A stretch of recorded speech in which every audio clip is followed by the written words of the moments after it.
নমস্কার, আমি ডক্টর বৈশালী রয়। এই ভিডিওতে আমি স্ট্রেস ইনডিউসড পেইন নিয়ে কিছু কথা বলবো। আজকালকার দিনে আমাদের সকলের জীবনে স্ট্রেস প্রচুর বেশি। সেই ক্ষেত্রে পেইনও কিন্তু আমাদের বেড়ে গেছে, কেননা স্ট্রেস কিছু হরমোন ইনডিউস করে শরীরের মধ্যে, যেমন অ্যাড্রেনালিন, কর্টিসল। এইগুলোর থেকে কিন্তু পেইনের সেন্সেশন অনেক বেশি হয়, অনেক সময় মাসেলেও টান ধরে।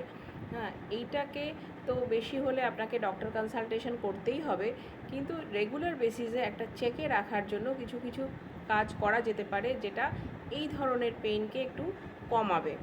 প্রথম কথাই হচ্ছে রেগুলার এক্সারসাইজ করবেন। সেটা ওয়াকিং হতে পারে, কোনো এরোবিক্স হতে পারে, স্ট্রেচিং এক্সারসাইজ হতে পারে, মেডিটেশন হতে পারে।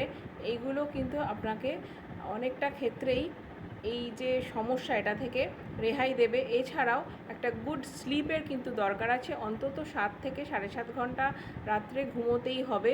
হ্যাঁ, ঘুমের আগে electronic gadgets, specially tab, mobile phone, এগুলোর হাত থেকে আপনি নিজেকে কিন্তু বিরত রাখতে হবে, অন্তত half an hour before sleep. আর যদি শোবার আগে একটা স্নান, একটা বাথ নেওয়া যায়, একটুখানি একটা ওয়ার্ম বাথ, মানে যেটা লিউক ওয়ার্ম জলের মধ্যে যে বাথটা আমরা নিই, সেইটা যদি নেওয়া যায় তবে কিন্তু এই স্ট্রেস কমবে, কেননা তাতে ঘুম ভালো হবে। Thank you.